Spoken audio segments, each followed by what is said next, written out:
Nous recevons Éric Poulain du village Aventuria. Bonjour Éric. Bonjour. Vous allez bien? Ça va très bien, merci, et vous? Oui, ça va très bien. Hey, le village Aventuria, là, on sait que ça offre une grande possibilité de belles activités. Parle-nous de ça. Le village Aventure, en fait, c'est une entreprise en économie sociale. On est situé à Saint-Jules et une entreprise qui a pour but de financer un organisme communautaire. Donc, c'est un petit peu spécial. En fait, nous, le Club parental de Beau-Centre, on est la maison de la famille de la MRC Robert Clich. On offre des familles au MRC, on offre beaucoup de services aux familles de la MRC.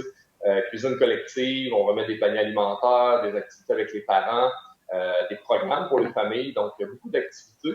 Et Et tout ça se retrouve. faut dire que le Club Parentaide est aussi à Saint-Jules, au même endroit que Village Aventuria. C'est un seul et même organisme. Souvent, les gens se posent la question. Donc, c'est un seul organisme avec deux entités différentes. Donc, le Club Parental est l'organisme communautaire et le Village Aventuria est comme notre division en économie sociale. Donc, ça, ce que ça a pour but, c'est oui, créer de l'emploi, mais autofinancer notre organisme communautaire. Et on le fait comment? Le Village Aventuria, là, on parle plus de la magie. Donc, tout ce qui est l'animation avec les personnages que les familles connaissent. On a de l'arbre en arbre, des tyroliennes, des activités pour les entreprises, les écoles, les jeunes. On travaille beaucoup avec l'humain en forêt. Je vous dirais, là, beaucoup de développement, autant de nos jeunes que de nos adultes, puis faire vivre une belle expérience touristique à notre clientèle. Donc, c'est tout ça Aventuria, et en même temps, ça vient en aide à notre organisme communautaire. Donc, tout ça, tout en un, finalement, à Saint-Jules. C'est ça, ça fait un tout, les deux organismes ensemble. Exactement. C'est un seul organisme avec deux entités, deux visions différentes, mais qui ont pour but de développer l'humain en nature. Donc, on revient toujours à ça.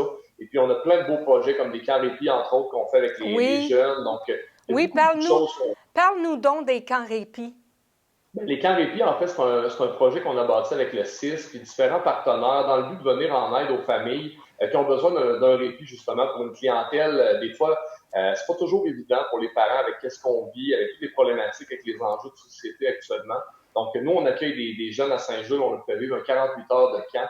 Puis c'est un projet qu'on va relancer, évidemment, là, après la zone rouge. On a hâte de pouvoir repartir, parce que là, il y avait des enjeux de santé publique qu'on attend. Mais c'est un très beau projet. Et on est fiers d'avoir mis ça en place. On accueille des jeunes de partout dans ce camp-là. Puis c'est ça, donc c'est une de nos... On a plusieurs initiatives, mais ça en fait partie. Des belles initiatives qu'on a mis en place. Présentement, c'est sur pause en attendant là, qu'on redevienne au moins zone orange, je suppose. Hein? Absolument. Parce que les jeunes qui viennent de ces camps-là viennent de les différentes MRC en Chaudière-Appalaches. Donc, commencer à croiser des gens qui viennent autant des aides-chemins, de Lotbinière, Lévis, d'avant et de la MRC. Donc, on ne peut pas, malheureusement. Mais dès qu'on va pouvoir, on va reprendre ce projet-là. Puis, les activités du village Aventuria, à cause de la pandémie, doivent être suspendues aussi, hein? Ben oui, actuellement, on se concentre beaucoup sur le volet communautaire, mais Aventuria n'arrête pas. On travaille sur des beaux projets de développement à venir. Là, actuellement, on prépare un projet d'hébergement en nature qu'on souhaite pouvoir lancer en 2021. Donc, on avance vraiment beaucoup dans des projets, mais oui, c'est sur pause en termes de clientèle, mais on se prépare pour ouvrir, là, si possible, à l'hiver avec certaines activités en nature à l'hiver. Aussi pour les entreprises, parce qu'on a beaucoup de demandes qui veulent venir au sommet, profiter de la nature. Donc, on avait beaucoup de groupes qui ont dû annuler malheureusement dans les mois à venir, mais on tente de reprendre ça dès qu'on va pouvoir, là, si possible, dès janvier. Et disons-le, le sommet est une salle extraordinairement belle. C'est notre coup de cœur, je vous dirais, un bâtiment qu'on a construit complètement fenestré. Là, on voit les couleurs d'automne. Après ça, on tombe dans l'hiver. Puis là, je vous dirais qu'on prépare là, nos sentiers de raquettes pour l'hiver, puis évidemment de l'hébergement. Donc là, on travaille un beau projet d'hébergement insolite qu'on veut venir voir, qu'on va voir le jour dans la région. Donc, quelque chose de vraiment différent. On parle de dômes, de yourtes, de cabanes dans les arbres. Donc, c'est notre prochaine phase de dire, venez dormir dans la forêt, venez vivre le sommet, puis venez profiter du plein air. Puis c'est bon avec tout ce qu'on a d'enjeu présentement au niveau de la santé mentale dans la population. On veut que les gens puissent venir se ressourcer, tant au niveau communautaire que touristique. Ça ne sera pas offert seulement aux enfants, ça va être offert aux adultes aussi. Absolument. On a une clientèle touristique qui vient de partout au Québec. Je vous dirais qu'avant la pandémie, on avait à peu près 20 000 visiteurs par année à Saint-Jules, puis on vise de doubler ce nombre-là d'ici quelques années. Donc, on aimerait avoir un 40 à 50 000 visiteurs dans quelques années.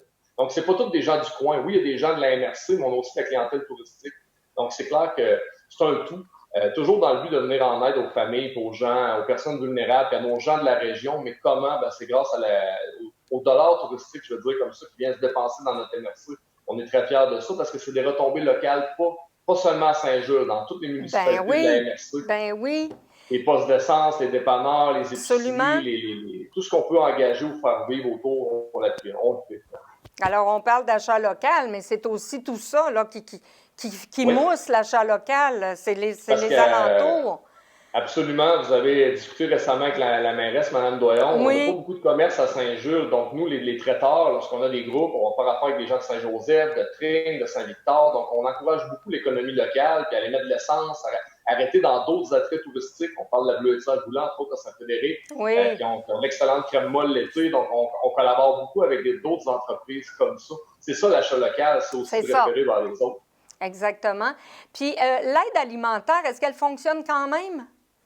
Plus que jamais, je vous dirais qu'il y a Ça des grands doit, hein? besoins là-dedans. Oui. Puis l'aide alimentaire, mais aussi les cuisines. On vient de faire un partenariat même avec le DEP en cuisine à Saint-Joseph avec les chefs. On a des chefs qui nous cuisinent. Donc nous, on reçoit des aliments, on les fait transformer, on les fait cuisiner, on les redonne. Je vous dirais que c'est vraiment on travaille avec beaucoup, beaucoup de partenaires là, dans la MRC au profit de nos gens, finalement, de nos personnes. On a beaucoup de bénévoles qui nous aident, beaucoup de gens qui gravitent autour de l'organisme. On est très chanceux d'avoir ces gens. Et la transformation des aliments, ça se fait sur place à Saint-Jules? Ça se fait en cuisine collective, mais ça se fait aussi lorsque c'est trop gros. Je vais vous donner un exemple. Des fois, on se fait donner un porc, on se fait donner des poulets. Oh On mon va aller Dieu! vers un DEP, justement, des jeunes qui vont prendre une expertise, qui vont nous cuisiner des recettes qu'on va redonner. Mais on cuisine et on transforme. Puis on travaille avec d'autres organismes comme le Murmure, le CAB, la Maison des Jeunes, donc beaucoup d'organismes locaux MRC avec qui on va collaborer en termes de clientèle au bénéfice de notre population et de nos gens dans la MRC. Et le DEP en cuisine, il se fait à la Polyvalente Veilleux? Il se fait au centre de service à Saint-Joseph, mais c'est vraiment des cuisiniers avec des étudiants qui, eux, OK. vont transformer même des aliments qu'on reçoit, parce qu'on fait affaire aussi avec des fermes, on fait affaire avec Moisson Beauce, on a beaucoup de partenaires dans l'aide alimentaire, dans le but de redonner. Donc, c'est clair, nous, notre mandat, c'est de transformer et redonner. Donc, on est là, puis on est là au bénéfice de la population dans ce temps-là. C'est très intéressant, M. Poulain, mais c'est malheureusement tout le temps qu'on avait ce matin. Alors, je vous remercie beaucoup d'avoir participé à notre émission et au Ça me fait plaisir de plaisir. vous Merci à vous du rencontrer. temps, c'est gentil. Merci, au revoir. Bonne journée.